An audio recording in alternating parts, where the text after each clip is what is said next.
Hello everyone, welcome back to my YouTube channel and Facebook page education hub BD. Pay scale প্রত্যাশী সরকারি কর্মকর্তা কর্মচারীদের জন্য আজকে একটি বড় সুখবর নিয়ে এসেছি।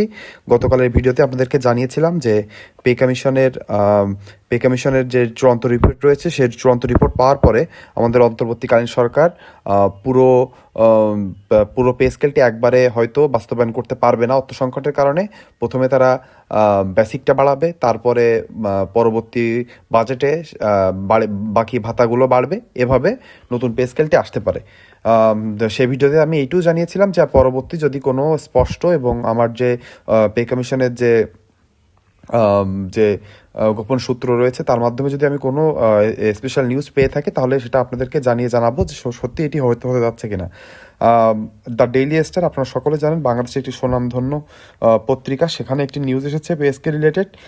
সেখানেও বলা রয়েছে যে অন্তর্বর্তীকালীন সরকার হয়তো একবারে পুরো পে স্কেলটি পারবে না, তারা জানুয়ারিতে কিছু বেতন দিবে এবং পরবর্তী বাজেটে বা পরবর্তী সরকারের কাছে বাকি পে স্কেলটি বাস্তবায়ন করার জন্য রাখতে পারে। আজকে সে সকল সুখবর নিয়ে আমরা জানবো নিউজের মাধ্যমে। তাই বলবো যারা পে স্কেল রিলেটেড সকল ধরনের আপডেটেড নিউজ জানতে চান তারা আমার ইউটিউব চ্যানেলটি সাবস্ক্রাইব করবেন। আপনার একটি সাবস্ক্রাইব করা দেখলে আমার অনুপ্রেরণা বহুগুণে বেড়ে যায়। আমি এভাবে প্রত্যেক দিন পে কমিশনের যে আপডেটগুলো পাবো সেগুলো আপনাদের কাছে শেয়ার করার চেষ্টা করবো। তাই অবশ্যই আমার ইউটিউব চ্যানেলটি সাবস্ক্রাইব করবেন, বেল আইকনটি টিপে দিবেন, ভিডিওটিতে একটি লাইক করে দেবেন এবং কমেন্ট বক্সে মন্তব্য লিখতে ভুলবেন না। যদি সত্যি অন্তর্বর্তীকালীন সরকার আমাদের জানুয়ারি থেকে নতুন পে স্কেল বাস্তবায়ন করে এবং শুধু যদি পে স্কেলের বেসিকটুকু দিয়ে শুরু করে, আপনি সেটি মেনে নেবেন কিনা এবং আপনি অন্তর্বর্তীকালীন সরকারের এই যে তাদের প্রস্তাবনা এটির সাথে একমত কিনা সেটি কমেন্ট বক্সে লিখে যেতে ভুলবেন না। তাহলে চলুন দেরি না করে আমরা মেন ভিডিওতে চলে যাই। আমরা মেন ভিডিওতে চলে এসেছি। আজকের টপিকটি হলো পে স্কেল নিয়ে বড় আপডেট, জানুয়ারি থেকে নতুন বেসিক, বাজেটে বড় কাটছাট। তাহলে আমরা জেনে নেব আজকের এই পুরো নিউজটি সম্পর্কে। আবার বলে দিই যে অন্তর্বর্তীকালীন সরকার নিজে থেকেই স্বপ্রণোদিত হয়ে 2026 সালের জুলাই মাসে জাতীয় বেতন কমিশন 2025 গঠন করে। সেখান থেকে তাদের একটি টার্গেট ছিল, তারা বৈষম্যমূলক যে বেতন কাঠামোটি রয়েছে সেটা বিলুপ্ত করে একটি বাস্তবসম্মত এবং মানসম্মত পে স্কেল প্রণয়ন করবে, যেখানে সকল সরকারি কর্মকর্তা কর্মচারীদের অর্থকষ্ট দূর হবে। সেই লক্ষ্যেই তারা কাজ করে যাচ্ছে এবং তাদের কাজ প্রায় শেষ পর্যায়ে রয়েছে। তাদের কাজ শেষে একটি চূড়ান্ত রিপোর্ট পাওয়া যাবে এবং আমরা নিউজ পাচ্ছি যে সেই চূড়ান্ত রিপোর্টটি অন্তর্বর্তীকালীন সরকার একটু হলেও দৃশ্যমান পরিবর্তন করে দিয়ে যেতে চায় সরকারি এই চাকরিজীবীদের জন্য। সেই উপলক্ষেই তারা চেষ্টা করছে কিভাবে ইমপ্লিমেন্ট করলে কিভাবে পে স্কেলটি বাস্তবায়ন করা যায় সে নিয়েই কথাবার্তা চলছে। এবং আমরা সকলে জানতাম যে ডিসেম্বরে একটি সংশোধিত বাজেট হবে। সেই সংশোধিত বাজেট থেকে আমরা কি জানতে পারছি, অতিরিক্ত অর্থের জন্য কতটুকু বরাদ্দ রাখা হয়েছে এবং কিভাবে সরকারি চাকরিজীবীদের বেতন বাড়তে পারে সেগুলোই জানবো স্টেপ বাই স্টেপ। তাহলে চলুন আমরা মেন নিউজে চলে যাই। বেতন বাড়ানোর মূল সিদ্ধান্ত 10 বছর পর, এখানে 10 বছর আশা করি হবে না, এটি 11 বছর হয়ে গিয়েছে। অর্থাৎ 11 বছর পর সরকারি কর্মকর্তা কর্মচারীদের বেতন বাড়ানো হচ্ছে। এটাই হচ্ছে ব্রেকিং নিউজ। নতুন বেসিক বেতন 2026 সালের জানুয়ারি থেকে কার্যকর করার পরিকল্পনা রয়েছে, যেটা আপনাদেরকে জানিয়েছিলাম যে 2026 সালের জানুয়ারি থেকে কিন্তু যে বেসিক বেতনটি রয়েছে, নতুন পে কমিশন যেটি চূড়ান্ত করবে সেখানে যে বেসিক বেতনটি রয়েছে সেটি আপনি পাবেন এবং বাকি যে সুযোগ সুবিধাগুলো ছিল সেগুলো কিন্তু পুরাতন যে পে স্কেল রয়েছে সেই সমপরিমাণেই পেতে থাকবেন। নির্বাচিত সরকার এসে সেটি যখন পুরো পে স্কেলটি যত সময় পর্যন্ত তারা বাস্তবায়ন না করবে তার আগ পর্যন্ত আপনি শুধু নতুন বেসিক পাবেন এবং বাদ বাকি সুযোগ সুবিধা আপনি পুরাতন পে স্কেলের আন্ডারে পেতে থাকবেন। পে কমিশন 2025-এর একটি অংশ অন্তর্বর্তী সরকারই বাস্তবায়ন করতে চায়, যেটি আপনাদেরকে বললাম। পুরো সুপারিশ বাস্তবায়ন সময় সাপেক্ষ হবে, এ কথা জানিয়েছেন অর্থ বিষয়ক উপদেষ্টা সালেউদ্দিন আহমেদ।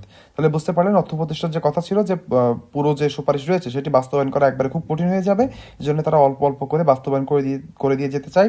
তারা একটি অংশ বাস্তবায়ন করে দিয়ে যাবে, অর্থাৎ বেসিকটা বাস্তবায়ন করে দিয়ে যেতে চায় এবং বাদ বাকি সুযোগ সুবিধা এবং অন্যান্য যে সকল ডিসিশন রয়েছে সেটা পরবর্তী যে নির্বাচিত সরকার আসবে তারা এসেই বাকিগুলোতে হাত দিবে। বাজেটে বড়সড় পরিবর্তন আসছে। উন্নয়ন ব্যয় 30,000 কোটি টাকা কমানো হবে চলতি অর্থ বছরে। অপরদিকে অনুন্নয়ন বা নন ডেভেলপমেন্ট ব্যয় 28,000 কোটি টাকা বাড়ানো হবে।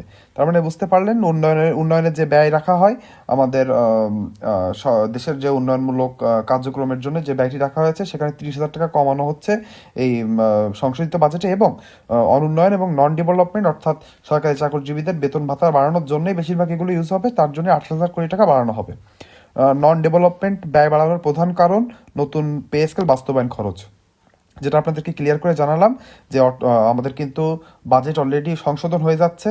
এখানে এক্সট্রা 28,000 কোটি টাকা রাখা হচ্ছে সরকারি চাকরিজীবীদের বেতন ভাতা বাড়ানোর জন্য। 2025-26 অর্থ বছরে বাজেট বাড়বে প্রায় 93,000 কোটি টাকা। আগামী অর্থ বছরে নন ডেভেলপমেন্ট বাজেট ধরা হয়েছে 6.30 লাখ 30 লাখ 30 লাখ কোটি টাকা এবং এডিপি ধরা হয়েছে 2.53 লাখ কোটি টাকা। তার মানে বুঝতে পারলেন যে নন ডেভেলপমেন্ট এবং ডেভেলপমেন্ট বাজেট ধরা কত টাকা হয়েছে আগামী অর্থ বছরে। তারপরে আমরা জেনে নেব পে স্কেল রিলেটেড সকল নিউজ। পে কমিশনের গুরুত্বপূর্ণ তথ্য 2025 সালে গঠিত হয় 2025 পে কমিশন গঠিত হয় 2025 সালের জুলাই। প্রধান হিসাবে রয়েছেন সাবেক অর্থ সচিব জাকির আহমেদ খান।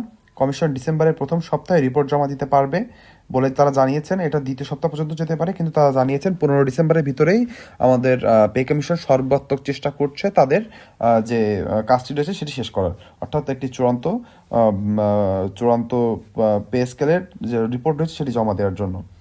নতুন বেতন কাঠামো তৈরির সময় কর্মচারীদের কী কী বিষয় মাথায় রাখা হচ্ছে সেটা হচ্ছে কর্মচারীদের জীবনযাত্রার ব্যয়, প্রকৃত বেতনের মূল্য, রাজস্ব আদায়ের সক্ষমতা, এসব বিষয়ে বিবেচনা নেওয়া হচ্ছে। লক্ষ্য কর্মচারীদের প্রকৃত আয় যেন 2025 সালের নিচে নেমে না যায়। তাহলে বুঝতে পারলেন যে 2015 সালের নিচে কর্মচারীদের আয় যেন নিচে নেমে না যায়, সেটার জন্য এই সকল কাজকর্ম করা হচ্ছে। কারণ আপনারা জানেন যে 2015 সালের পে স্কেল অনুযায়ী কিন্তু আমাদের বেতন চলছে। 2025 সালে এসে আপনি 2015 সালের মুদ্রাস্ফীতির সাথে কোনোভাবেই তুলনা করতে পারেন না। হিসাব করলে দেখা যায় সরকারি কর্মচারীদের বেতন উল্টো কমে গিয়েছে। যে পরিমাণে মূল্যস্ফীতি রয়েছে সেটি এই বৈষম্য যেন আর না থাকে, সেজন্যই কিন্তু পে কমিশন কাজটা চালিয়ে যাচ্ছে। সরকারের আর্থিক পদক্ষেপ, রাজস্ব আদায় বাড়াতে সরকার ট্যাক্স রেট বাড়াবে না, বরং কমপ্লায়েন্স বাড়াবে। নির্বাচন ঘোষণা হওয়ার পর বিনিয়োগকারীদের আস্থা বেড়েছে, এতে আয় বাড়বে বলে আশা করছে সরকার। বড় ব্যয় এড়াতে উন্নয়ন প্রকল্পে কেনাকাটা করা নজরদারিতে রাখা হয়েছে। তার মানে বুঝতে পারলেন, আমরা জানি যে বাংলাদেশে কিন্তু উন্নয়ন প্রকল্পে প্রচুর পরিমাণে দুর্নীতি হয়, সেখানে নজরদারি বাড়িয়েছে। তাছাড়া আরও কিছু সুযোগ সুবিধা বাড়িয়েছে এবং আপনারা সকলে জানেন যখনই সরকারি চাকরিজীবীদের বেসিক বেড়ে যাবে তখন কিন্তু তারা আয়করের আওতায় চলে আসবে। আর সরকারি চাকরিজীবীদের আয়কর কিন্তু এখন সরাসরি ব্যাংক থেকে কেটে রাখবে সরকার। এই জন্য আপনি যখন সরকারি চাকরিজীবীদের বেতন বাড়াবেন সে দিয়েই কিন্তু সরকারি চাকরিজীবীদের আয়কর বেড়ে যাবে, সেখান থেকে কিন্তু সরকার অতিরিক্ত অর্থ আয় করবে। এইভাবেই কিন্তু সরকার অর্থ সার্কুলেশনের মাধ্যমে সরকারি চাকরিজীবীদের বেতন বাড়াতে সক্ষম হবেন। কেন এডিপি কমানো হলো, যে উন্নয়নমূলক যে বাজেটটি কমানো হলো কেন সেটি আমরা জেনে নিই। চলতি অর্থ বছরে উন্নয়ন প্রকল্প বাস্তবায়নের ধীরগতির খরচ কমাতে ব্যয় যাচাই কঠোর করা হয়েছে, ফলে এডিপি 30,000 কোটি টাকা কমানো হয়েছে। তাহলে বুঝতে পারলেন যে উন্নয়নমূলক কার্যক্রম থেকে কেন কমানো হলো। বর্তমানের বেতন ব্যয় চিত্র, 2025 সালের পে স্কেল দেওয়া হয়েছিল 2 ধাপে। বেসিক দেওয়া ছিল জুলাই 2015 সাল থেকে এবং ভাতাগুলো বাড়ানো হয়েছিল জুলাই 2016 থেকে। তার মানে 2 ধাপে কিন্তু 2টা বাজেটের মাধ্যমে এটি সম্পন্ন করা হয়েছিল। তেমনই আঙ্গিকে কিন্তু সরকার অন্তর্বর্তীকালীন সরকার চলতে যাচ্ছে। তারা হচ্ছে জানুয়ারি 2026 থেকে নতুন একটি বেসিক মানে নবম যে পে কমিশনের যে বেসিকটি হবে, পে স্কেলের যে বেসিকটি হবে সেটি বাস্তবায়ন করবে এবং পরবর্তী সরকার আসলে পরবর্তী বাজেটের সাথে বাকি যে ভাতাগুলো আছে সেগুলো সামঞ্জস্য করে বাড়ানো হবে। 2014-15 অর্থ বছরে বেতন ভাতায় বরাদ্দ ছিল 26,709 কোটি টাকা। পরের বছর পে স্কেল বাস্তবায়নে তা বেড়ে দেয় 50,775 কোটি টাকা। চলতি অর্থ বছরে বেতন ভাতার জন্য বরাদ্দ রাখা হয়েছে 84,114 কোটি টাকা। পেনশন ও গ্র্যাচুইটির জন্য বরাদ্দ রাখা হয়েছে 35,657 কোটি টাকা।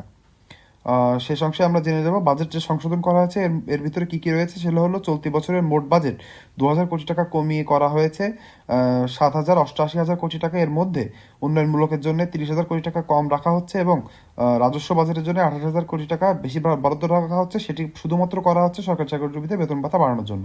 সারসংক্ষেপ জেনে নেব নিউজটির, সেটি হলো জানুয়ারি 2026 থেকে বেসিক বেতন বাড়তে যাচ্ছে, এর জন্য উন্নয়ন ব্যয় কমিয়ে নন ডেভেলপমেন্ট ব্যয় বাড়ানো হয়েছে।